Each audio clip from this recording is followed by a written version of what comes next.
Hello, everyone. Welcome to another episode of Wong Chat, where I get to talk to my friends from different industries. Some from gaming, some from cosplay, some from all over the world.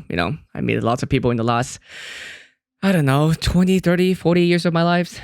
Actually, not 40 years old, but a long time. It's been a while. So, today we have Destiny. I met Destiny through a mutual friend, Stella Chu, when we did a cosplay shoot. It was pretty fun, and I can tell there's a lot of interesting topic I would love to talk to him about and pick his brain on. I don't even know how to describe him completely because I don't know. He does many different things, and he know a lot of wide range of topics. So it might be easier to let him just describe himself. So I'm just gonna bring him on. Hey, what's up, Destiny? Hey, what's up? Do you usually go by? I know your handle is Destiny, but do you go by Steven as well, or what do you prefer?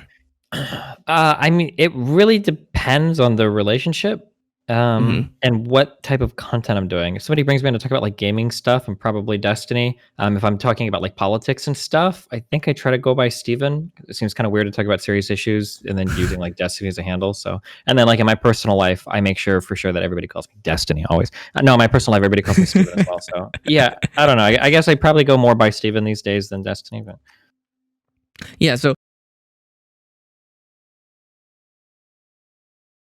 all of my names online have come from like when I was 9 and I would just type random stuff. Like I think my first AOL screen name, no, it was like an MSN screen name, was Wing Neo Star 15. They were all just like words I thought sounded cool, numbers. And then eventually when I needed other names online, I was like, oh, Destiny sounds cool. Neo Destiny. And I just picked that. And then eventually got shortened to Destiny, and here we are. It just kind of stuck. Like changing your handle or name kind of sucks when you're halfway through like an online career. So I didn't want to change it, a year or two in, and it is what it is. Yeah.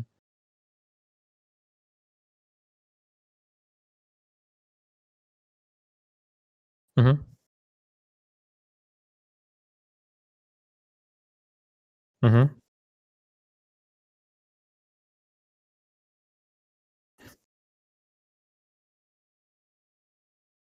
Yeah.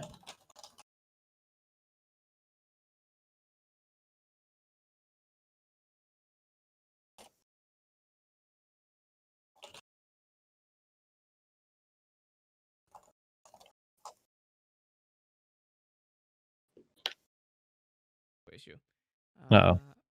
Oh, wait. I clicked something.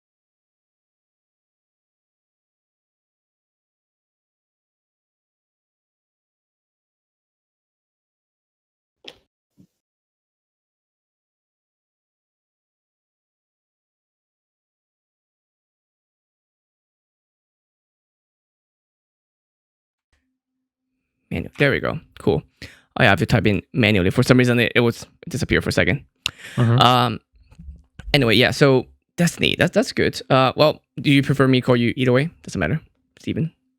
Steve, well, we'll go with Steven here. That's fine. So how long have you been streaming though? A little over 10 years now, I think. Jesus, 10 years. Yeah.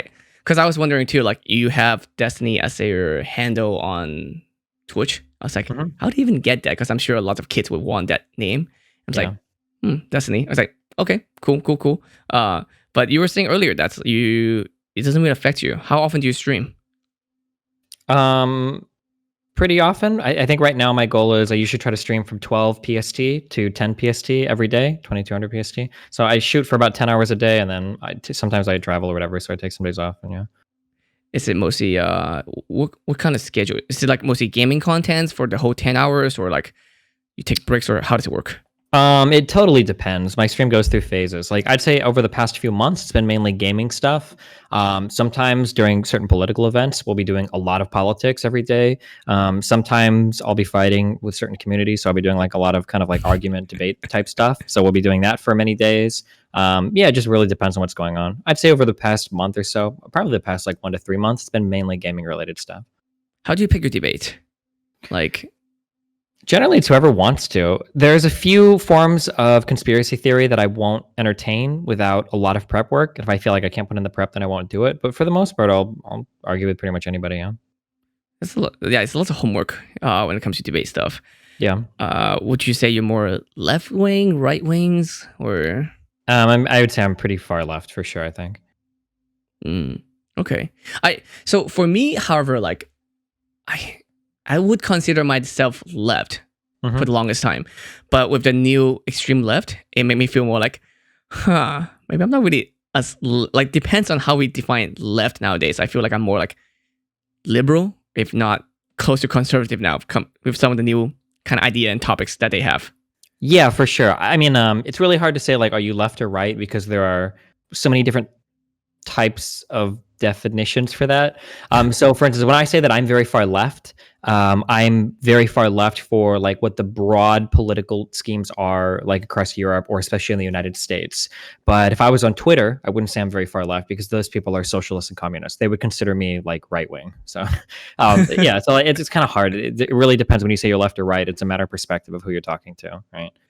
So me coming from a different background and different country, Hmm. it's very strange where I feel American, lots of very extreme left, like you said, Twitter will say like, "Oh, this is communist" or "This is socialism," but when it's like, I don't think they really have seen communism or socialism to say like something that's for me at least, America seems to be very much democracy wise. I feel like it's pretty democratic compared to a lot of countries and world out there.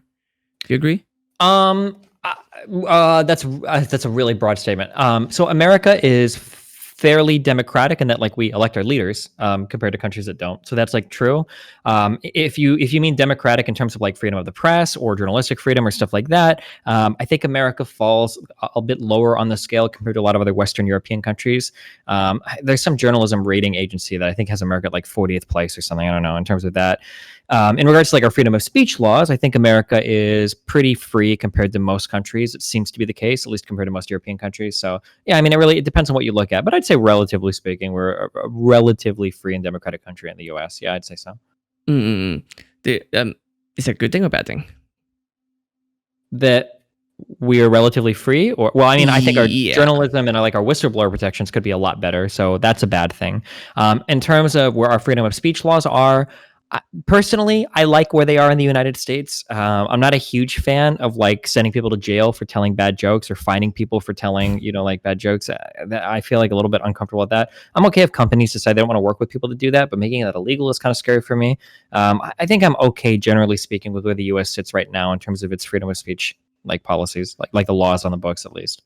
Because I know Canada had that pronoun situation with the law stuff. Does America have that too, or are we going toward that? In a way, yeah. Although generally, it depends on where you get your information from. The pronoun stuff is usually really reasonable. A lot of the ways that it's presented, when people talk about that, was it the C-16 bill or whatever in Canada? The way Mm-hmm. that people talk about it is like if you're on the street, you accidentally misgender somebody, like a social justice warrior cop is going to roll up and like shoot you dead on the street, and you're going to be sent to like Twitter hell or something. In Mm-hmm. reality, generally the way that those laws are phrased, if you look at how they're implemented in like New York in the United States, usually what it means is that you can't discriminate against like an employee or against like a tenant if you like own buildings based Mm-hmm. on whether or not they're trans. Or like let's say you have an employee and it's a trans woman employee. You can't as a boss, be like, "Oh, get out of here, you tranny," or you keep like calling them, "Oh, male butch," or whatever over and over again if they say like, "Hey, this is how I identify," blah blah blah. Like, and I think generally, I think I would consider that to be a good thing. You don't want like building owners or employers to just bully trans Mm-hmm. employees or trans tenants. It's probably not a good thing. But most of the laws that I've seen don't really extend out to like like you're not going to get fined if you tweet something mean at a trans person or hateful at a trans person, or you're not going to get like locked up if you misgender someone on the street, something like that. So here's I have a question too. Like, let's Hmm. see. I want to see what you think about this. Yeah. Let's say an employer. Let's say they're mostly like sexist. They like want to have a female secretary or something. Hmm. We know for sure he wants to do a female secretary. However, they're not allowed to say, "Oh, we want to hire someone who's a female." But most likely that everyone that they apply or like interviewed it that's male, they're just gonna cut it straight out of the way. But is it still you think it's still a good thing that like okay or it's still necessary? How we say? I mean, I guess it's necessary. It's good, but it's kind of a waste of time if they're not gonna consider it at all. Yeah, I mean, I don't know what the legal precedent is for settling those cases. I know that proving any type of workplace discrimination is pretty rigorous. It's a pretty difficult thing to do because, like you said, like maybe there's an employee and they're black, and I just don't want any black people working, so I fire them. But I say that, well, you were late, 4 times last month, and can I fire somebody for that? It gets really hard to figure that out, especially because like if a large company decides they want to fire you, they can make up reasons to do it that are really hard to argue against. So I mean, I think it's still worth having the laws on the books because you don't want the egregious examples, right? Of, like no blacks need apply. You don't want like stuff like that being hung up outside businesses. So it's probably good to have the laws on the books, yeah. Or if there's like extreme stuff that gets leaked, if like people are in a boardroom and one boss is like, we need to get rid of all the women working here because we don't want any women here, blah, blah, blah. If that gets reported and leaked, you should probably have some kind of punishment come down for that. So definitely, yeah. Okay. Are you born and raised in America? Yeah. Where are you from? I don't know. Okay. What do you think about the whole coronavirus situation right now? Like, where are we at? Both internationally and nationally. Yeah, it sucks. That's a really broad question. Can you give me a slightly more specific? Yeah. Or, So, okay. So, first of all, are we doing the? I mean, we can always do better, but do you think our country is reacting as fast as it can, starting from, like, let's say the last 2 weeks? Let's not say pre-pandemic, right? Because of course, there's many stuff we can do preventively to say, okay, we do not want, we should have done more testing, or we should have done more like isolation, everything. But let's say ever since we kind of take it more seriously, so I would say maybe like a month ago, do you think that we're doing the best that we can, or do you think there's lots of things that we could have done better, or we need to do better now? I think that we're doing a really good job now. But unfortunately, it's kind of like jumping out of a plane without a parachute. Like you could take your shirt off and like use it to slow you down a little bit. You could probably flap your arms to slow yourself down, but like you probably should have had the parachute jumping out of the plane. Like, so I mean, like it seems like right now we're doing as much as we can. Like, holy Jesus, we've like locked down entire states where businesses are being closed. I think we have over 30 million unemployment claims right now, like an unprecedented damage to the economy. Yeah, I mean, it seems like I don't know what more we could do. If there is more we could do, I just haven't heard about it. It's possible there's more we could do, but I just haven't heard about it. It seems like we are doing okay on hospitals in terms of like how many beds are available. It seems like we've started to rope in a ton of private companies into producing things like ventilators or other PPE, personal protective equipment. So it seems like we're pretty caught up on that. But most of the damage is kind of done, like economically and health wise, because we needed to. This was like a matter of like testing, right? Like as soon as we locked travel down from China, we probably should have locked travel down from Europe too. If travel bans were the way to go, and then we probably should have been aggressively producing test kits at that point instead of sleeping on it for 2 months. That's so painful. We messed up so bad at that. But yeah, I mean, like right now, I think the direction the U.S. needs to head in is like with the quarantine up and everything, we need to start testing everybody. And then we need to start alerting people that are sick so that we can start tracking infections, so that we can start slowly reopening things. And we can know like where the pockets of infected people are, and we can like quarantine people and get that down. That seems to be the next step we need to go to. The problem with like, I feel like testing is that even because we can get it more than once, right? There's so much things that we do not know about the virus. And the problem is that even if we test it, we know they're sick, then what's the best solution? If we find out they are sick, instantly put them in hospital and get them in ventilator, or... So right now, my understanding is that there's no evidence right now that we can get sick more than once. I think there was a preliminary report out of, it might have been out of China with like 70 or 80 or so people. But when they followed up on that, it was either false positives or the people didn't have it initially and got it later. So the idea that you can be, it might have been Japan, South Korea. Oh, no, South Korea. Okay, sorry. So the idea that you can get reinfected over and over again, so far that hasn't been demonstrated. Now, that's not to say it's not possible, but I don't think that's been demonstrated yet. Or I don't think that's a major concern yet. Interesting, because I'm not sure, again, I don't have exact information about that either. In that case, I feel like we should slowly all get sick. Or I guess at least get it, so then we can get things back to normal, right? That would be my idea. Yeah, well, that happens in the long term. The only thing you have to worry about is that if too many people get sick at once, then a lot of people die because you don't have enough room in your hospitals, right? So in any given point in time, we don't have enough hospital space to treat like 100 million people, right? But if we get like 1 million get sick now, and then 1 million get sick later, and then 1 million get sick later, we can slowly, like, eventually you develop like a widespread immunity to, in this case, SARS-CoV-2, but it just has to be done as a process, which is why isolating and quarantining is so important, and then reopening things slowly is important, and then getting everybody tested, or as many people tested as possible to track where the infection spreads, is so important as well. I feel like I feel like we're doing a good job on having the country allow state to decide, what should be open, and then next it should be county. But it should be, for me, I feel like it should be like hospital based, like zip code.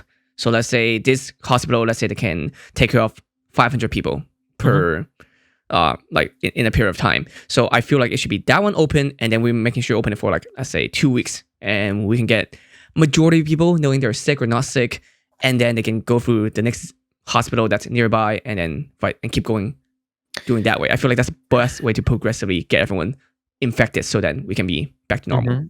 I think it might be like, it's possible that in a perfect world that might be the case. I think the difficulty though is there are so many political considerations to keep in mind, which is like an unfortunate reality of our world. So like the problem is people are trying to measure the political efficacy of some strategies while maintaining the health balance as well. So for instance, let's say that you're in a state and like the state next to you starts to reopen and your state's not opening. Your people are not going to be happy, right? If you're in Georgia and your state is on maximum lockdown and Florida starts to reopen, you're like, yo, dude, what's up? Like, we're getting screwed. We're not getting our jobs back. Like, Florida is thriving now, blah, blah, blah. Because even if Florida gets a second wave of infections, it's not going to show for 2 weeks at least, right? If not a little bit longer. And now you're losing elections, or people are like throwing, riots because they're getting upset that you're not, reopening the state. So like people have to weigh in mind, like, okay, well, what are the political considerations? What are the health considerations? It's a really difficult problem to balance, I think. Is okay, do you think this is going to affect our presidential election as well? Absolutely. It's probably it might be like the defining, like the calling card issue on this. It might be the issue that. Is it right now, is it more benefiting for the Democratic Party or the Republican? Honest to God, I haven't actually looked at any polling recently. So what's your thought on Biden as well? I'm not like the biggest Biden fan, but I think he's infinitely better than Trump. So, I mean, he looks a bit old though. I mean, Trump is a bit old. they're all old. Everybody is just. They're all old. Very old. Yeah, Biden is 77. Trump is 73. Yeah, I mean, they're all quite old. But I mean, like, I'm not looking at the president himself. I'm thinking more like, what are his cabinet members going to be? What kind of federal judges is he going to elect or nominate? What kind of Supreme Court justices is he going to nominate? Yeah. So far for the polling for the presidential race, Biden is doing really well. But we haven't really gotten into the general election yet. So I don't know how much I trust that polling yet.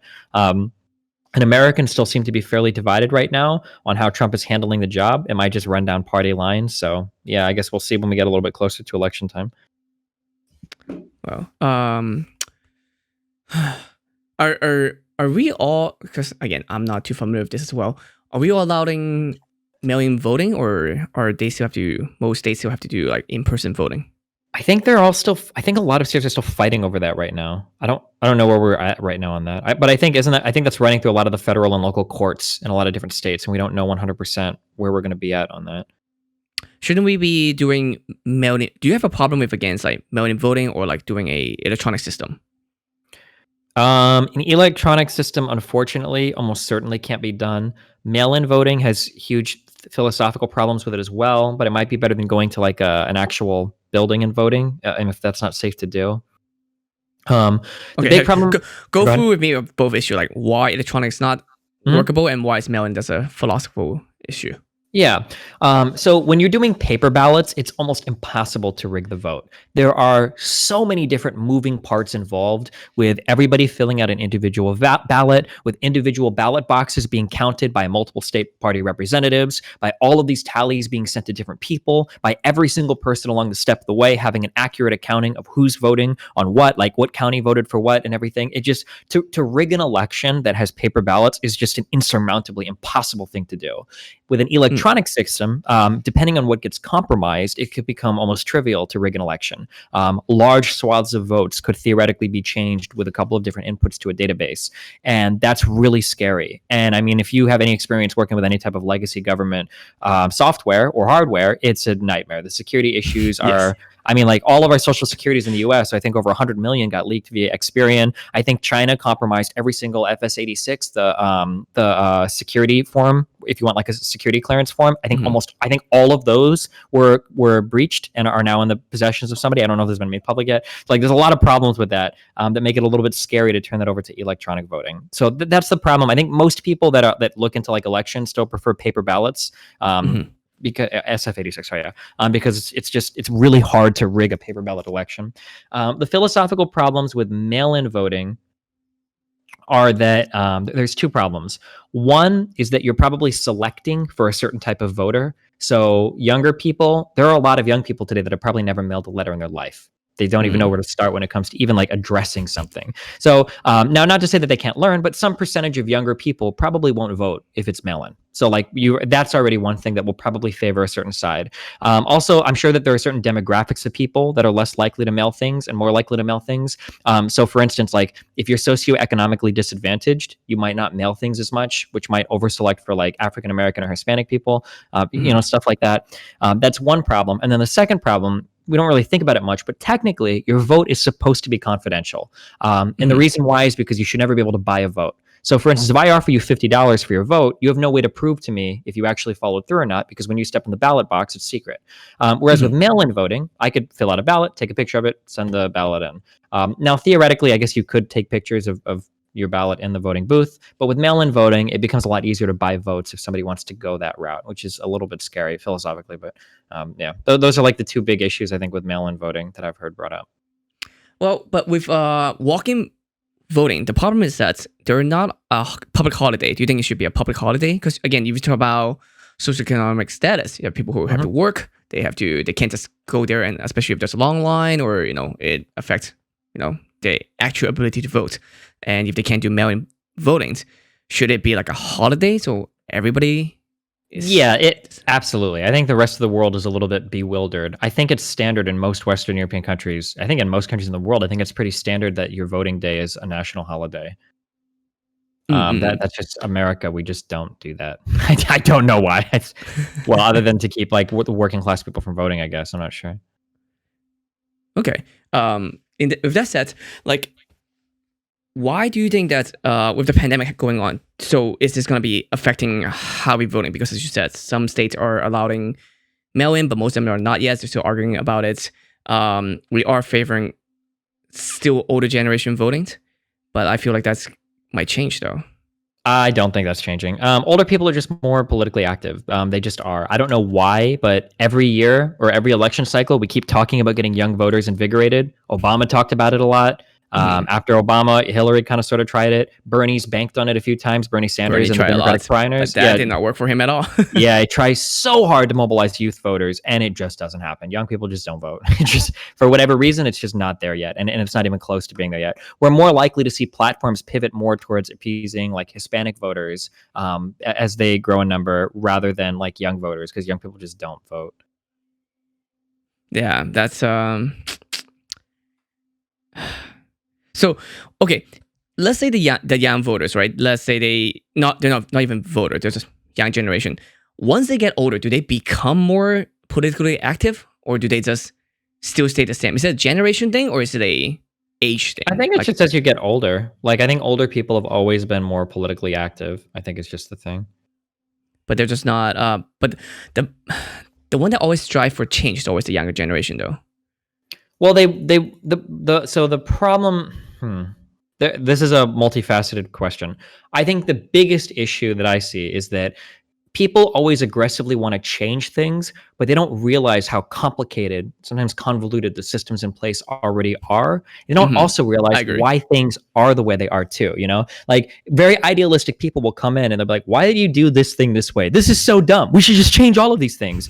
And then maybe you even tried to a little bit, and then after a while you're like, oh fuck, okay, never mind. Just it's like looking at like bad code. If you're like a programmer, I guess, or whatever, like you see something and it looks kind of fucked up and you're like, okay, hold on. this needs to be changed. Why have you guys left this shit here for so long? And then you try to like change a few things, and then all of a sudden, like, okay, fuck, like this doesn't really work now, and this is fucking fucked. And you're like, fuck it, okay, leave this shit as it is. Fuck it, we'll just keep adding shit onto it. Is like kind of how I think like is kind of like the mentality to it, because it's to change any one thing, you know, related to like our economy or our system of government. It's like is so unbelievably fucking hard.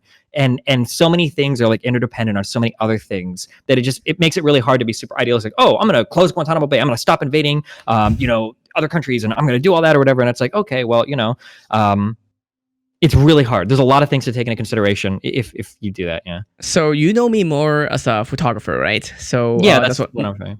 Most people kind of know me as. But you know, back in school, I didn't study photography at all. Like most photographer, just like most atheists, you know, like I am. I was born and raised Christian, but again, that made me an atheist. Same with photography. If lots of people who do photography these days, they didn't really study photography. I went to school for economics and also world trade, and then I work in the Silicon Valley. One thing, you know, similar to what you have said earlier, is about how code changing and things. People want certain things. They want very result based, but they don't really think about the other stuff related to it. And one of them would be like, for example, Instagram and Twitter or Facebook, where they always say like, "Oh, we want a chronological order of how my feed is supposed to be." That's what everyone say, but I don't think people actually want it. The whole idea of Instagram, Facebook, Twitter is that they learn what you like and they show you what you like based on what you interact, what you liked actually fits, like you press like buttons or things you comment and stuff like that. Yeah. And as soon as you make it chronological, you're gonna have a huge problem. Yep. People are gonna be like, you're gonna have people. So if it's chronological, there's gonna be a problem both on the content creation side and the content consumption side. The people that create content, someone like me, then I will just post every 10 minutes because it's going to be pushing to the top. You're going to see that no matter what. And then you're going to have the problem of people going to see a bunch of stuff they don't care for over and over again until, you know, it becomes a problem. Yeah. People, that's just kind of a general trend of humanity. People don't really know what they want all the time. It's definitely true when it comes to like game balance or game design. People generally just don't know what they want. But another big problem too is that the people that you hear talking about these issues the most online are usually like the power users that want different things than what the average consumer wants.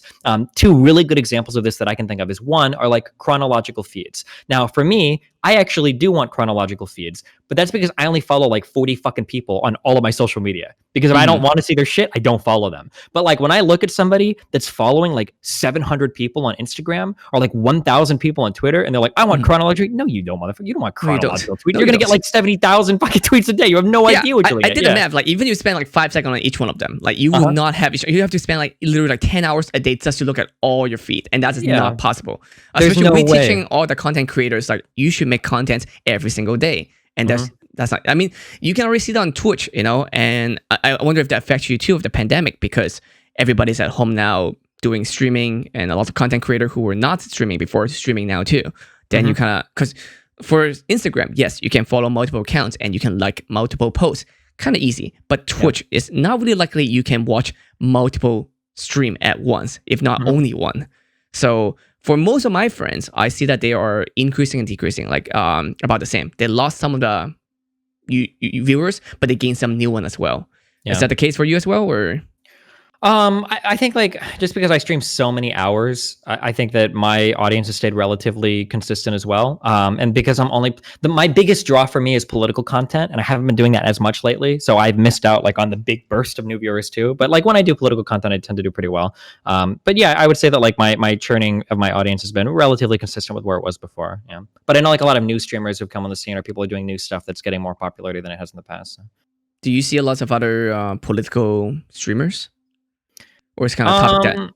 No, I mean, how about this? Is Twitch have also one-sided, one or the other, or in terms of like if it's left or right representation? Yeah. I would say that like this is really hard to say. So politically, I think that because I was kind of the first large political streamer on Twitch, and I'm left leaning. A lot of the political streamers that have come in after that have all been very left leaning. I would say that like politics, the political streamers on Twitch are generally left leaning, but that's a very small section of Twitch. And then I would say that like a large portion of Twitch is like I would classify them as like anti SJW. So like they get really mad about like a lot of the crazy feminism stuff or whatever, and maybe they kind of like Trump because he just like tells it like it is, but they're not like really politically active. You're more just selecting for like generally straight, white, male, tend to have like certain political beliefs online, don't want women messing their games up. Like, so it's like kind of like that. I wouldn't say that it's like heavily political, just that they have like kind of like anti SJW leans. But I wouldn't say it's like a platform full of Republicans or conservatives or anything like that. What about the platform itself, not the content creator, but like does Twitch itself has any bias?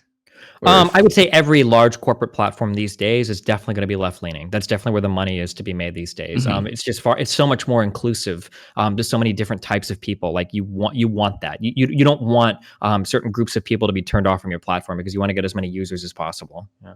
Especially younger generations, or no matter which generation, it's going to be more left leaning at first when you're younger. Probably, yeah. So most media, especially traditional media, is going to be right winged more, and then new, I guess, internet media is more like left winged ish. Probably, yeah.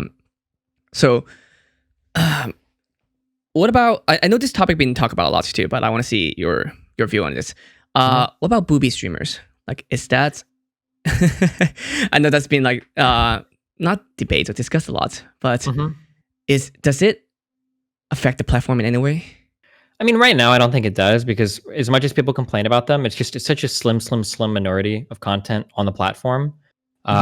Personally, I don't think over-sexualized content should be on the platform. I just don't think this is the platform for that. But I mean, for whatever, like different people have different thoughts on that. But in the last 10 years, whatever consider overlying sexualization is very different, right? Like what we see on Twitter these days is very different than what we would see 10 years on Facebook. Something that's really tame per se now is considered wildly like very sexualized 10 years ago.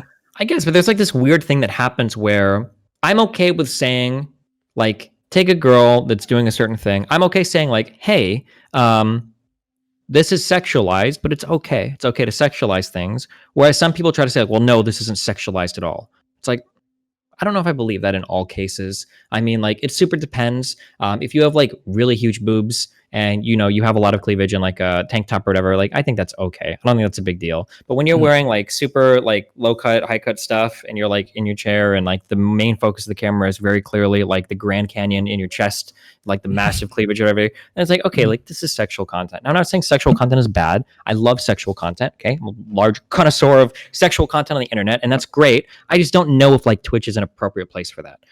That's my only stance on it, I guess. Yeah. We have 3 major streaming platforms now. It's mostly Twitch, Mixer, and I guess 4, YouTube and Facebook. Twitch, YouTube, and Facebook, I think. Yeah, Mixer's just not getting the growth they're looking for. They've made a couple of big acquisitions. They spent so much money on it. Yeah. Man, I wish I had a link offhand. I think there was a total number of streaming hours, like a public report that went out. And I think like the streaming industry as a whole has almost doubled in size, I think, over the past year. It's like been a 99% average growth between all the platforms, and Mixer grew, I think, 0.2%. Wow. Like, how? Really bad. Yeah, they're not acquiring users. Yeah.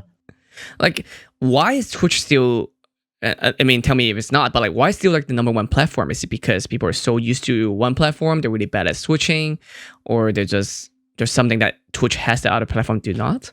Econ 101, I'm going to go ahead and cite the first mover advantage. I think that the fact that they were the first big platform, they got in there early, they got established, just being big makes you bigger. If you're big, more streamers want to stream there. And if more streamers are streaming there, more users want to go watch there. And then that like perpetuates itself. So I think that like being the first mover helped. There are a lot of moves that they made that were correct early on, like in building out their CDN, their content delivery network, to make sure they had stability across like the entire world. Like Twitch did good things in the beginning, but I think that the fact that just like they're big, I think is what helped. I think that if we were to push a giant reset on everything right now and people were to shuffle out into different platforms, I feel like YouTube would probably be king pretty easily, followed maybe by like Facebook or Twitch. But I think YouTube would have it pretty easily is what I feel like. Is YouTube still pushing a streaming platform though? It depends. Which way is the wind blowing today? I don't know. It really depends. Sometimes like YouTube pushes really hard on it, and then at other times it's like they just don't care about it. I think they made like 2 really big pushes, and then they were just like, okay, fuck YouTube gaming. We're just rolling it into our normal streaming shit. Fuck it, we're done. Like, I don't know. It's, yeah.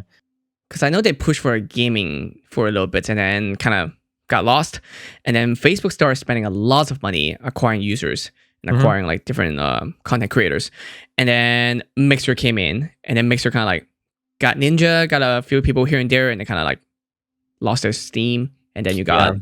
Facebook still spending money and getting more people, and YouTube. Mhm. I don't know any personally. I don't know anyone that I know is really streaming on YouTube or even watching stream on YouTube. Yeah. Seems like it, Um, right? The yeah, technology on YouTube is amazing. The it should VODs are be. automatically saved to YouTube VODs. You've got DVR, so you can go back, you can rewind and go forward in 2 times speed and everything in the middle of a broadcast. They let you Mhm. broadcast at whatever data rate you want, so you can have these beautiful 20 megabit per second streams. It's awesome.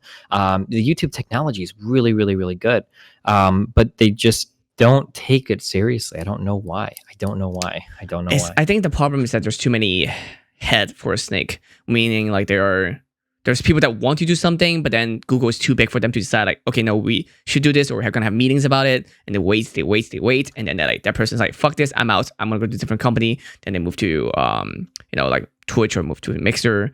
I mean, like Mixer grab a bunch of like hire people from Twitch over as well for them to build their platform, but that didn't work out for them either. Yeah, it always feels like at YouTube that it's like there's some middle manager that like wants to make streaming his pet project, and he does it for like Mhm. 6 months, and then he just pieces out. It's like, okay, I don't know. I always thought it'd be more interesting to see like what did they spend on Ninja? I think it's estimated up to like $50 million. If they would have spent that money acquiring like 1,000 medium-sized partners instead of just Mhm. one huge one, I wonder if that would have been more healthy for the platform. I don't know. Do you think that was a good move for, let's say it is that amount? Do you think that's a good move for Ninja or it's a good move for Mixer? Both? I know it's a good move for Ninja if he's looking to retire. I mean, if you're signing 8-figure contracts, I mean, it's probably Might always as going to be well. a good move for a streamer. Yeah. I mean, I imagine for him to move over, the money had to be right for it. For Mixer, though, I mean, it doesn't seem like it's panned out well for them. I wonder how long did he sign them for? I think it was 2 or 3 years. I don't know if it was publicly announced or not. It's not going to be too long, if anything. Hmm. That is not long for how many millions he's getting paid for. Speaking of like companies, CEO, people pulling from different companies and sexualizations, have you heard about what happened at TikTok? No, what happened? I think this one of the top Disney. I'm not sure what he was in Disney, but he became a new COO or CEO over TikTok. Hmm. But what do you think about TikTok? That's a super zoomer platform. I'm not. I'm too old. I can't. I look at it just. I don't know. Honest to God, like that's just not the type of content that I engage with. But it seems like they do a really good job. Like I've got like I have a friend that like she does TikTok, or like she Mhm. just watches it, and just like watching her like go through the app and the way that videos come up, and you can like and not like stuff, and then you see how like the algorithm learns what you like and it feeds you content that you like. And I don't know. It seems like it's set up in a really good way to just like get you to ingest like a ton of content. You just sit there for hours on your phone and do it. So It's easy. I mean, It's easy to view it and just keep looking at stuff and over and over yeah. and over again. But the Mhm. problem is that it's monetizations. Like it doesn't make sense for us a company because I know a lot of companies like, oh, TikTok's the new next big thing after Instagram or whatever, and Mhm. but it doesn't make sense because we have the same algorithm issue. Is that your video, those 15 seconds to a minute videos, you might get 1,000 views or millions of views, but you do not know, are you going to get like 5 million views this time or are you going to get 500? Mhm. It's so arbitrary. Are you It's talking not about problems for monetizing as TikTok users or as the company itself? as not as a company. The company is fine. The company Yeah. is actually, I forgot who I was talking to you about this the other day too. But it's funny because normally back in the days when TikTok was starting, trying to grow in America, Mhm. They would try to ask different. They'll try to. Well, I'm not sure they're stealing music or not, but maybe they're short enough that it's not a copyright issue. Or they'll try to ask different like music label to ask them for songs to use on their platforms, kind of stuff. But now they have a bigger user base. It's the opposite, where they charge music label to put their song on the platform, Yeah. which is smart for them. But it's just crazy how it changed. Mhm. Yeah. And then the sexualization is also an interesting part too, because I talked to them about it too as well. Is that they don't really take. So if someone's under 18 and they're doing Mhm. something that seems to be sexualized Mhm. content, they can't really instantly. They have to really think about if they should take it down because of sexualized content. Because if it's not 100%, like they're not showing any genitalia or anything, then they could. They don't really want to say they don't want to take it down with sexualization because then they're Mhm. sexualizing underage kids. Yeah, and that gets really hard because I mean, for anybody that's ever been in high school, like the way that like 13, 14, 15-year-olds dance and shit or the stuff they might wear or whatever is going to look like pretty sexual. Cause I mean, they are Hmm. towards each other, but then it gets weird when you have like, if like 14-year-olds at a high school dance want to act, like slutty with each other, like that's fine. But when you bring in like 30, 40, 50-year-olds that are now Hmm. at the dance with them, like on Hmm. TikTok, things get a lot weirder.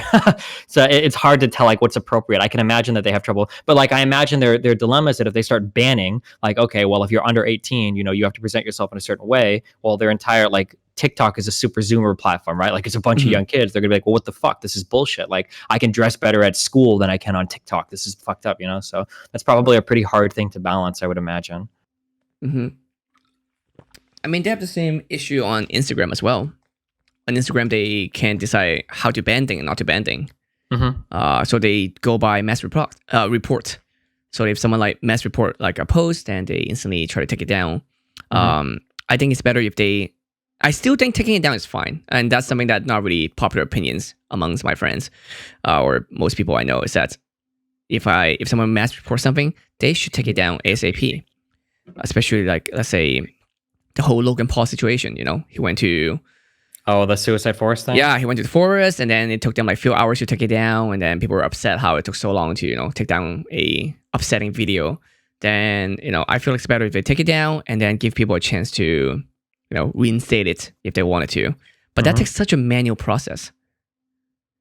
Like they need to have people to go Yeah. through all of it, and then they need like And that's not and- like that's not what they want to do in tech these days. They want to automate the fuck out of everything. They don't want to have Yeah. any people manually reviewing any type of content because it saves so much money. Yeah. yeah, it's not the business model. The people who are complaining are not the one who are spending money on the platform. Yeah. There's usually that like is- outside people coming in and spam reporting and shit. Yeah. And that's what I say about the whole hiding likes things on Instagram. Did they You know how, like- actually go through with that or no? I don't know. I mean, I haven't seen on mine. I know in some country they have tried it, but like on mine they still haven't hit it. But I'm not sure it's because my account. Some of my friends said that they have seen it, but most have not. Yeah, because I can still see likes publicly on my Yeah, like me on too. other people's stuff. So yeah. Huh. Weird. See, I don't. So on the public side, and could be also that's actually how they think is that they're like, oh, we should hide the likes because we don't want people to feel upset about seeing likes and compare themselves with others. But for me, I think it's the other reason. I think it's more of a money reason because there's so many brands and companies spending money on influencers instead of spending money on the platform itself, like buying ads on Instagram. So if they hide the likes, then the company will have a harder time to figure out which influencer is worth it, to see how much likes they have. Well, I mean, you'd still have access to your engagement on the back end, right? You do, but then as a company, you would have to ask every single person, but you wouldn't do that. And as a content creator, you won't be like weekly. It's like this is my weekly reports of how many likes I get. You won't do that either. That's interesting. I actually it might be different for different sizes of people. Maybe larger people don't do this, but for what I do, a lot of the times I'll get asked that, like, oh, how many impressions did that Instagram story get, or how many impressions did you get on YouTube with this thing? Like sometimes people will request specific data, even though I'm using like an affiliate link as well, which is kind of annoying. But yeah, I'm really surprised that like Instagram doesn't just. There might be a lot of legal issues, but like, why don't they work as a pseudo talent agency where you go to Instagram and you buy like a pool of influencers and then you sell ads to them that way? Kind of like how talent agencies work right now, where you'd go to a talent agency and you'd say like, hey, I've got $1 million. I want to do an ad spend. Bring me, like 100 influencers and, figure out how to divvy it up. Yeah. Because they make so much more money on their ad platform themselves. Because they have all the data with that, with the influencer kind of talent management, it's gonna be much more tricky because then they have to start managing actually talent. Yeah, and that's an annoying thing to do. Yeah, it is annoying, but the payoff has to be better. Like there has to be. Well, because like if they do the ads themselves, they already have all the data. Then they say, then they know the CPM exactly. Then let's say Johnson & Johnson's like, we want to sell our new like Head and Shoulder, whatever that they use. Actually, that's not Johnson & Johnson. But anyway, let's say they want to sell their whatever product they sell. Then say, all right, you spend $50. That's exactly how many clicks and how many views you get. Yeah, for Facebook, the advertising is super powerful and there's so much information. I guess my question is really the number we'd be curious at the end is the conversion. So my question is, if I spend $5,000 in ad spend and I spend that on Facebook ads and I have like a 1% conversion or whatever, number of clicks to sales. If I would have taken that $5,000 and asked, like Pokemon, can you like pretend you're in the shower and like pour like Head and Shoulders on yourself as like a joke video, would that get more people to buy the product than if I would have done the ad spend on just blanket ads? I guess I don't know the answer to that question actually, so it'd be interesting to see the answer to it. I feel like with at least the ad platform, you have more consistency. With influencer, it's very hit or miss. Like, of course, because influencers are fucking horrible to work with. Yeah, it's tricky because like you're gonna have some influencer very responsible, and you have some that just some influencers like, hey guys, today we're sponsored by Johnson & Johnson. Click www. Go to the link and buy their shit. And that's like their like 20-second plug. And yeah. Oh, here's the logo. Good luck, guys. Yeah. And then other people go way harder with it. That's assuming that they remember and actually do it. Like, yeah. I do because like before pandemic, right? Half of my job is photography, and the other half is actually influencer marketing, stuff like that.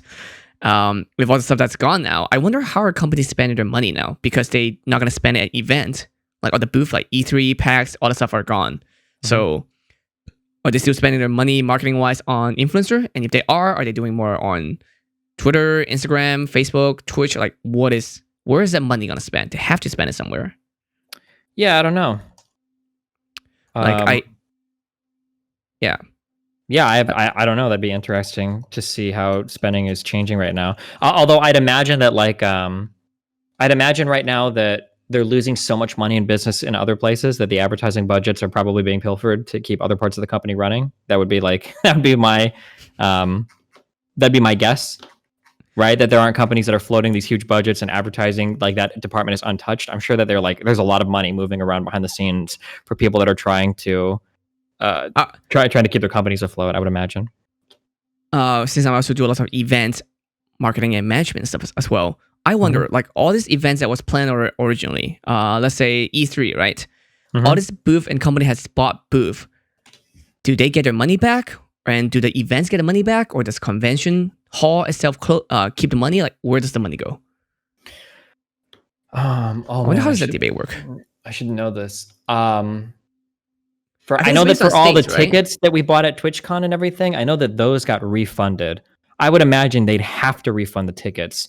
For hotels and flights, I've gotten like my hotel let me rebook in Amsterdam to some place within a year from now, and then I think Norwegian Air. I think what's common for most flight places is they'll give you a credit to book another flight in the next year. In terms of actual like exhibition halls, they have to refund your money. There's no way they can keep it. There's no way. If I had to guess, I'm totally bullshitting right now. If I had to guess, my guess is going to be that the exhibition hall probably refunds everybody, and they have some type of insurance policy that reimburses them if like act of God horrible events happen. Like if an earthquake or a natural disaster destroys the building, they've got to have some sort of insurance against these kinds of events. That would be my guess. I know lots of events are still keeping the events going until the state decided like, oh, you cannot run events, so therefore they can not claim responsibility for it. But still, so let's say they refund the ticket. When you buy tickets for an event, let's say TwitchCon, does Twitch get the money? Then they pay the convention hall?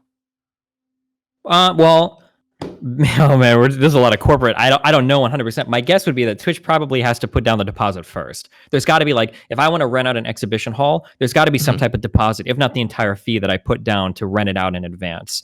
It might be that you just put down a deposit, and then after you've collected enough sales, you pay the rest. But I imagine it's a flat fee. I doubt they charge you more based on more people showing up or something. That'd be my guess. Yeah, and with all of them canceled now, I guess. That thing that you were talking about though, where companies won't cancel it until the state cancels it, so that they're not held responsible. That's what was going on with a lot of airlines. Like if you called in and you canceled your flight, even though it looked like everything was going to be canceled, I think if you called in and canceled, they were like, oh well, fuck you, good luck. But if you waited until your flight was ready to take off, then like the fucking day before, they'd email you and be like, okay, listen up. Your flight's going to be canceled. Do you want a voucher? I'm like, yeah, give me that voucher. Hell yeah. But if you cancel before, then you get fucked. Yeah. So that's what I did with my Hong Kong flights. I was supposed to be in Hong Kong in March. And then I was like, I called them and say, hey, it's not a travel warning yet. So no, we can't give your money back. You can just either get nothing or whatever. I was like, okay, fine. I'll just sit on it. Wait.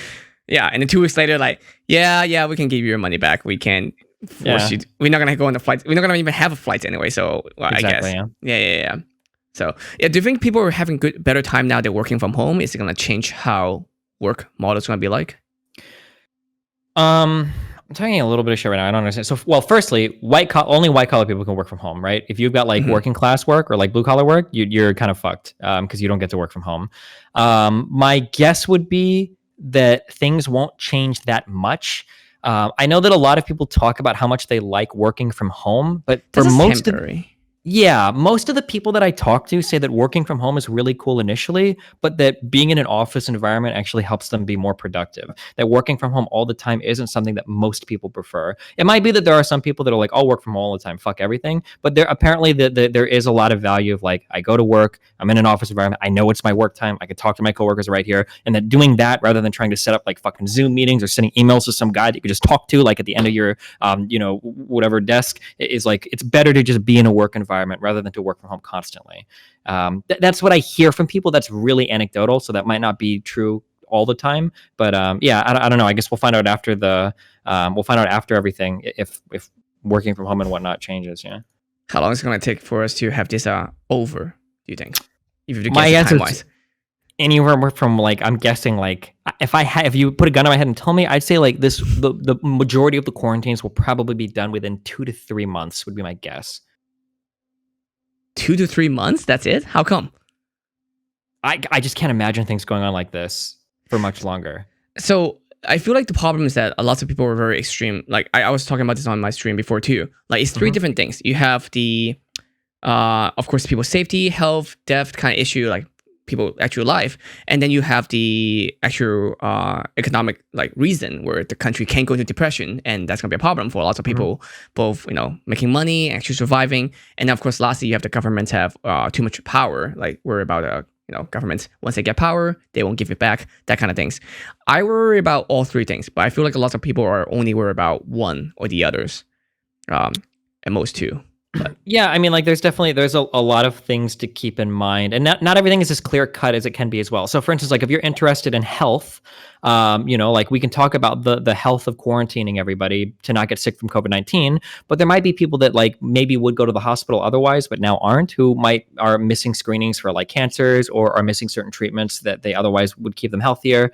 There's going to be a lot of unemployment after this quarantine is over, and that's going to have to be dealt with. And like people going hungry and stuff, or health problems, like it's all like really complicated. And then there's the political considerations to keep in mind as well that people are definitely thinking about constantly. They don't want to lose their seats coming this election cycle. So yeah, it's pretty difficult. what about insurance? Does it affect our insurance? How it works, the structure wise? Wait, insurance for what in particular? Like for is insurance mandatory now, or is it not mandatory anymore? For what kind of insurance? Like health insurance. In the For United States California- right now, it's not federally. Some states have requirements on it. Like I think California has Medi-Cal. I don't think think it's what it's anymore. I think they had it until last year. I think last year they changed it again, so you don't require for you to have insurance. Are you sure for California? I thought they changed it. So I thought that when they defunded the mandate for the federal thing, I thought that California said, okay, well, for Medi-Cal, now you have to pay into this or else there's going to be a fine. That was my They did that. They did that, and then I think they took it back. Oh, okay, maybe. Yeah. Yeah. All right. Well, I think it's stupid because like I feel like that defeats the whole point of insurance. I thought the points, even the word insurance, is that you buy something in case something go bad, then they give you some money or some help, with it. If a mandatory insurance, that doesn't seem like insurance anymore. That's just tax. Except well, kind of. So the weird thing about insurance is that insurance doesn't work unless a ton of people buy into it that don't need it. That's the problem with health insurance, is that like people like me, I would never fucking buy health insurance unless somebody's making me do it. And technically, like you need my money to make health insurance work. If health insurance was just full of diabetics, well, fuck, their insurance is going to be super expensive. They're not going to be able to afford it. There's no point in them having insurance anyway. They're already paying $1,000, $3,000 a month because they can't afford it, right? So you need to bring in like more healthy payers into a system in order to make it work, which is kind of why like the mandate is necessary. Wait, so you actually, because here's the thing, because you don't need it. Let's say you're a very healthy individual, you don't think you need it, but you still think that is something that would be good for the system because someone else is gonna be sick and you want them to actually use your part of the money for it. Exactly, yeah. So like, let's say for instance, there were 10 people and let's say that one guy's medical bills were $1,000 a month and 9 other people were perfectly healthy. It's probably easier for 10 different people to pay $100 a month than for 9 people to pay nothing and one guy has to pay $1,000 a month who won't be able to afford it. Oh, definitely. I mean, I understand like that's, it's the same thing as like gambling, right? You can't have everybody win. You're gonna have some people lose so they can pay off some people who win, and it's kind of like Kind of, yeah. kind of, because guarantee that but Mhm. sick you will happen. But It's a good analogy though, right? If you go to a casino, you can't have 10 people win and walk out and nobody's losing, right? Somebody has mhm, to lose money for there to be then the winners. system wouldn't work. There wouldn't be no casino at all. Yeah. Exactly. Yeah. So I mean, I understand that like for a tax system, right? Where you're taxing, Mhm. where I'm okay with like I'm giving money to school, because Mhm. kids have to learn. I don't have any kids. I'm not in school anymore, and but I don't want dumb people to run the country. I don't want dumb people living in the country. But is that maybe your take as well? Is that like you don't want unhealthy people in the country, or you want to take care of everyone as well? But Yeah, so I mean, it's like a double-edged sword. So one, like taxing a little bit of money from me, if I lose like a couple $1,000s every year or whatever, the marginal cost, the impact to me is nothing. I don't feel it. I don't care. Like I could lose that on a trade and not really care. But for mhm, somebody else, it might be the difference between being able to afford insulin or not. And so, like, what is like a small sacrifice for me, almost an unnoticeable one for me, might be the difference between like life or death, or diabetic neuropathy, or their eyes, fucking falling out of their face because they can't afford insulin and the sugar is destroying their organs. So, like in that case, like I think it's okay to tax somebody like me a little bit more, make me buy insurance to pay into it. And then on a secondary case, like I can pay for your medicine in two ways. I can either be forced to pay a tax where I pay a little bit into insurance every month and then other people withdraw from it to stay healthy, or I'm going to pay for your ass when you go to the emergency room because you're dying because you're like in diabetic shock. I'm using diabetes as an example here, but this could apply to all sorts of medical conditions. I would rather be involved in the preventative care because then, okay, well, at least you're working, you're paying taxes now, like mhm. you're like contributing to society and everything, rather than, well, I'll just like pay to bury the bodies at the morgue after all sorts of like dramatic intervention care and emergency care that's going to be way more expensive anyway. So I think it works better for us to just kind of like pay in to have like a healthier society, I think. So are you for universal healthcare then? Yeah, for sure. Some form of universal healthcare, I think so, yeah. Because that would be exactly what you're saying. Then you Hmm. have more easy to people have access to healthcare, so they're less likely going to be waiting until the last minute. They can get to check regularly and kind of stuff. I'm from Hong Kong, so we do have universal healthcare, Hmm. similar to we're kind of like British, we're Sure. British-ish. Um, British so Chinese, I guess it depends on who you ask, who wants yeah. to fight over. Yeah, but yeah. Actually, have you been following to the Hong Kong situation? Not recently, since the COVID-19 stuff. It kind of fell out of the mainstream news a lot. But yeah, It back is. when the protests and everything were happening, and then the points of the protesters and the weirdness of who owns Hong Kong, and is it the special administrative region for another 50 years, or is it going to get rolled back? And yeah, it was a lot of interesting stuff. Yeah. It's messy over there. Do you think the whole pandemic gonna affect how we do trade with China, or it's more like, people say like they don't want China, but once because it's capitalism. Capitalism cannot survive without a very cheap labor force.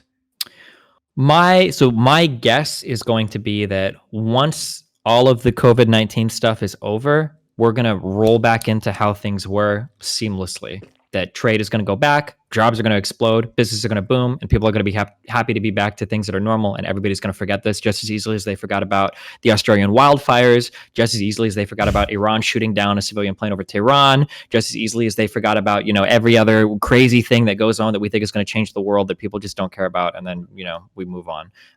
It's kind of dark and cynical, but yeah, I really do think that like people are just going to slip back into things, and we're not going to remember this very much. That's my guess, but I guess we'll see. I hope that things change. That would be nice. I mean, we were supposed to have World War III, supposedly. We were But supposed to have World War III like 7 different times, but that yeah, never happened. With different yeah, countries too, but yeah, with yeah. whole Korea. Mm-hmm. With People North thought when Korea. Russia rolled tanks into Georgia that it was going to happen. When Russia Mm, was trying to annex Crimea, they thought it was going to happen.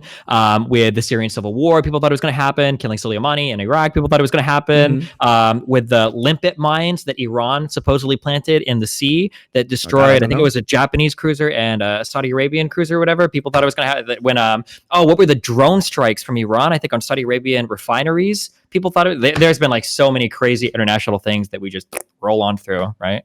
I Yeah. think we're too tied together right now. It's gonna be very difficult to start a world war again.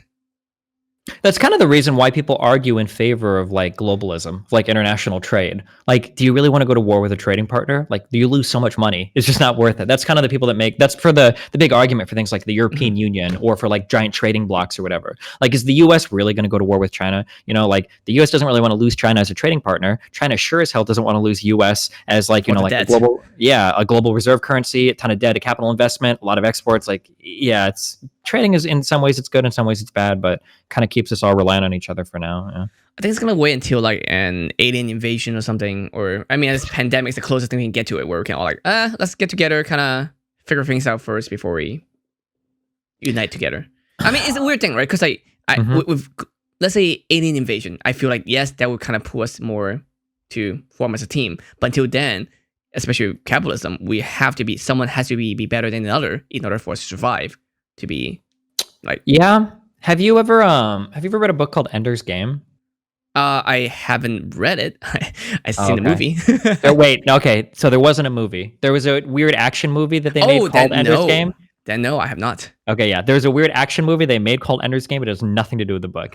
Anyway, I only bring up Ender's Game, the book, because we always see like an alien force uniting mankind. And in the book it does, but the very second the alien force is gone, everybody's like looking to turn on each other again to see who's going to like take over and be in charge. And I kind of feel like it's that way with like any sort of global pandemic, that like, yeah, there's going to be some form of unity. Like, I don't know how long you've been in America, but after 9/11, as long as you weren't too brown, America loved everybody. We were so nice to everybody. We were so cool. We hated Muslims, but like everybody else, we were like super chill, like never before. But that shit wears off. And I feel like after the COVID-19 stuff, like people are going to get back to normal business too. I actually feel like the big like invader that's going to unify, I think, mankind, but it's not going to matter as much, is probably going to be climate change. I feel like that's going to be some crazy shit when like certain cities start to become uninhabitable because they're either too hot or they're flooded.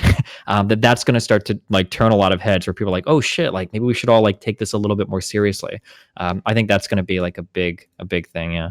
With the whole alien invasion thing, that did happen in China with World War II. Like Japan invaded China, and then the Chinese were fighting with the Taiwanese. At the time, well, they're not Taiwanese yet, but the two-party system.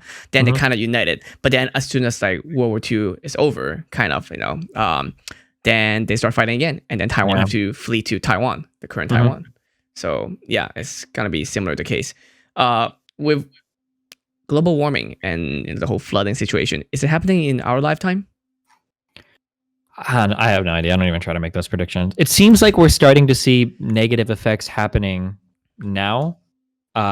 Whether or not it gets like ultra super bad in the future is hard to say. I mean, it seems like we're already getting into very weird places, but who knows how bad things will get. The problem is that like meteorology or climatology is a lot like kind of like biological organisms, where like it's really hard to make concrete predictions about how you'll respond to like one specific thing. Like in some places something will happen in the weather that makes things hotter, but something else might counteract that cools things off like a little bit. And other like a pandemic kill off a bunch of people, Yeah, maybe, yeah. So it's really hard to say how one. I wouldn't trust anybody that will say like, oh, this one particular thing is going to lead to this one thing happening. But it could, and I know that there are some really bad things that happen right now. So for instance, I think the bleaching of the coral reefs, that's happening now, and that's like monumentally fucking disastrous right now.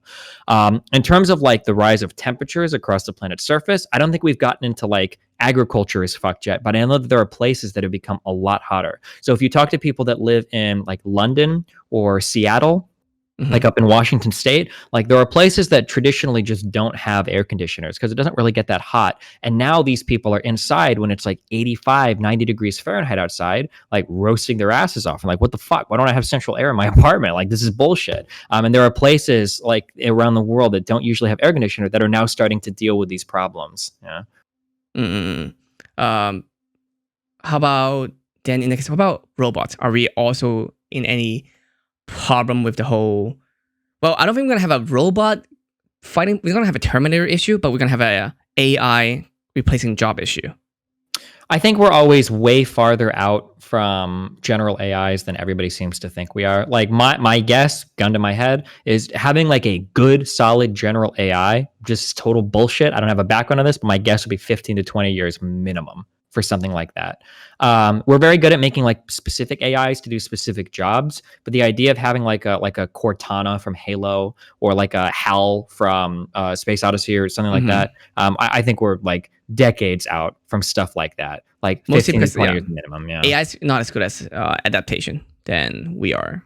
Yeah. Have you ever heard of the term? Have you ever heard the difference between like general versus special AI or general versus specific AI? Yeah. So like specific, like program it to like beat chess. Like we can do that pretty well now with like machine learning. Throw 50 trillion combinations of things at it and it'll figure shit out. But in terms of like, hey, you're a general AI, can I just throw a random problem at you and see if you can figure out how to do this?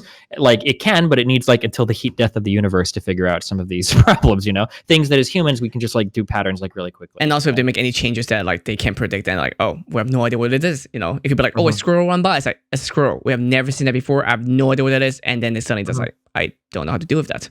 Yeah. So, well, at least I think we're good right now until the whole pandemic's over. And I don't know. Life seemed pretty temporary on hold. The scary thing will be once we start coming out of the pandemic, we'll be seeing who's left. Because I know like a lot in like the restaurant industry, I know there's a lot of businesses that are just like gone now. That there's a lot of JCPenney just declared bankruptcy. Yeah. Like I feel like traditional retail, just like traditional media, gonna take a big hit on this. Yeah, it'll be interesting to see what's going on with that. Yeah, to see who's gone, who's left, how much gets consolidated under certain companies. Like if it's easy for everybody to get like back into work, that'll be the scary thing. Yeah. Would Zoom price drop a lot once the pandemic's over? It's possible. Go short it. Make a lot of money, maybe. Yeah, I don't know. Maybe, yeah. Because I know Amazon and Zoom and I heard OnlyFans also made a lot of money. Oh, I will never understand OnlyFans, but yeah, possibly, yeah. I might just be a boomer, but OnlyFans to me looks so insane. I'm really cautious to say this because I don't want to discourage any creators on there because there are a lot of hot girls on OnlyFans. But dude, they charge so much for so little. Like it seems like there are people, not that I would encourage anybody to look, but there have been like big leaks of like content or whatever. And there are girls that charge like $20, $25, $30 a month for like lewds. Like you don't even see their boobs. And there'll be like whole dumps. And I'm like, dude, I can find this on your Instagram. How are people paying for this? This is insane. But I mean, that's the problem I face as a photographer as well too, you know? And I talk about this a lot too, and it's hard to explain and how to describe as well because we can't really define how much something costs, you know? Like, well, of course we can. It's I mean, you how much can't someone's put going to pay for it, right? Exactly. You can put a price on it. You can see someone who pay for it. But how do I say one person's nude is more expensive than the other person? It's kind of a free market because technically it's form of it's kind of like art stuff, right? You can't really put a price on it. Then people just freeform it everywhere they want.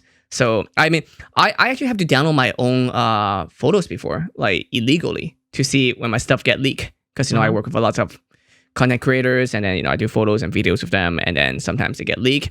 And sometimes I have to do the DMCA stuff. So I have to download my own set and say, oh yeah, those are my photos. All right, cool. Now I can send them a DMCA and stuff like that. But yeah, no, OnlyFans is making so much money because of this. There's so many more people are now doing that. And it's a whole, again, so I said before, like, is it because we just see it more because it's in our community, in our industry? Or are we having more and more sexualizations? I mean, I feel like that's a topic is every generation though, right? Yeah, for sure. With rock and roll, we have, you know, all this stuff like, oh, we're going closer to the devils and all this stuff. Yeah. Are we just the same type where we're at the generations like, oh, that is just too much? Or is it going to get even further? Like, is it the next generation going to be like even more and more and more and more? Is there like an end point? It's really hard because, so this is like a totally different topic, but like, it's really hard to answer that question because we don't actually have any idea on how to mark if we progress as a society. I don't know if you realize this, but like, when we think of progress for societies, typically the only thing we look at is technology, which is actually a really shitty way to mark whether or not a society's progressed or not, you know? Like if you're looking for like how advanced the society is, you're asking, well, do they have like running water? You know, do they have sanitization, right? Do they clean their water? Do they have like sanitization for their food? Do they sanitize their food? You know, can they deliver, you know, social services? Like these are what we look at. We're like, oh, you know, you progressed as a society. Do they have computers and shit? But we never ask questions like in one society, people have 5 close friends their entire life. But in another society, people have learned how to have 30 to 40 close friends their entire life. And they're all really close with their family. Like, damn, that society seems like they've made a lot of progress in terms of interpersonal relationships. But we don't teach that. We don't measure that. We don't give a fuck about that. Like, psychologists study it. But at the end of the day, we track progress in like dollars earned in technology. And I think that's been really... Yeah, really, not even GDP, like individual income, right? Like you don't want to be a loser art major. You want to go to school and be a computer scientist and earn 70,000 a year, not 35,000 a year as an art history teacher. It's like, well, why? Like, or like you mark like, oh, well, society's so much better. I've got a phone that's more powerful than like 10 space shuttles. Like that's so cool. And it's like, okay, are these really making our lives better when like 25% of people are on SSRIs? Not that SSRIs are bad, but that like have depression, or like, is it really better with the, like all of these psych reports are coming out showing all of this negative psychological damage being caused from social media utilization? Like, are these really good things for us? I don't know. Like, it's insane, like how much our mental health has been damaged and how little we seem to care about it or pay attention to it in society, I think. So you think phone is a big problem? Like, because technology, do you think technology a improvement? Because I feel like our technology has exponentially improved in the last 10 years. Does that affect our mental health, like dramatically, also exponentially decrease our happiness? I think technology is a powerful tool, and I think it can be used for incredibly good things or incredibly negative things. Like back in the beginning, if you don't mind me asking, wait, how old are you? Or about? That's usually a trade secret, but give it a guess and I'll take it. Around 30? Sure, yeah. Okay, cool. Okay, I only ask because I'm 31. Like, if you remember way back in the day, my impression of early Facebook was early Facebook existed to make your real life friendships better. You could follow friends on Facebook, see what they're up to. You would make like little group gatherings that you could check into to know when to go to whose house, what party, and like social media was there to make your real life relationships better. And now social media has become like a replacement for real life interaction. Like I've actually had to argue with people on podcasts before that like social media interactions, this is not real life. You're missing like 95% of the interaction you get with a human being by just texting at them. It's not the same thing at all. And like the way that we've used technology to replace so many like fundamentally human interactions, you can't live a psychologically healthy life not interacting with other humans. It's not what we're designed to do. Like we're not made to look at screens all day and never talk to another living human being. You just can't do it. People are going crazy.